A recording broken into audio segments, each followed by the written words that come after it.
जिनके जवाब कल मिलने हैं, लेकिन कैसे? आइए पूछते हैं सीधे। एमएच खान राजनीतिक विश्लेषक मेरे साथ जुड़े हुए हैं और वो चाहेंगे कि बीएसपी की स्थिति मजबूत हो। साफ तौर पे एमएच खान साहब, क्या आपको ऐसा भरोसा है, आपको ऐसा लगता है कि बीएसपी जो 19 में नंबर 2 पोजीशन पर आ गई थी, फिर से उसको बरकरार रख पाएगी, या नंबर 1 पर जाएगी, या नंबर 3 पर चली जाएगी? देखिए, ये नंबर 1 नंबर 2 का खेल नहीं है। हर आदमी चुनाव में जाता है, अपने जीत के लिए जाता है, लेकिन सवालिया निशान यहां उठता है। देखिए, हरियाणा में चुनाव हो रहा है, भारतीय जनता पार्टी के प्रत्याशी महोदय खुद ही कह रहे थे कि बटन किसी पर दबाओ, वोट तो जाएगा कमल पे। ऐसे में स्थिति क्या किसकी बनेगी? किसकी नंबर 1 नंबर 2 बनेगी? जहां पर प्रत्याशी, भाजपा का प्रत्याशी खुद कर रहा हो, चुनाव आयोग ने नोटिस जारी कर दिया उनको कि यार हम तो तुम्हारी मदद कर रहे थे, तुम तो हमारा पोल ही खोले दे रहे हो। एमएच खान साहब, बटन जो सब साथ, एमएच खान साहब, यानी कि ऐसा लग रहा है आपकी बातों से लग रहा है कि आप मान चुके हैं कि आपका पोजीशन गिरने वाला है, इसीलिए बहानों की तलाश शुरू हो गई।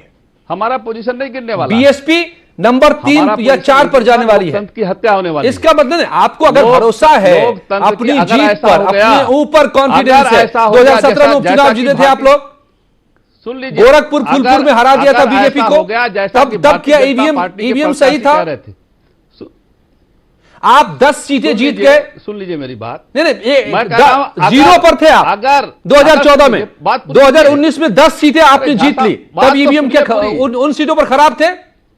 खान साहब आप बताएं आप। देखिए, फिर मैं ईवीएम पर तब भी सवाल उठा था, तब भी सवाल उठा था ईवीएम पर। अब पूरा विपक्ष तो उन 10 सीटों पर जो आपने जीते वो ईवीएम की खराबी की वजह से जीते? वो 10 सीटें मैं कह रहा हूं आप जीते, क्या ईवीएम की खराबी की वजह से जीते? खान साहब नहीं, जवाब तो सीधा दीजिए। देखिए, वहां 10 सीटें आपने हासिल की, वो ईवीएम की गड़बड़ी थी?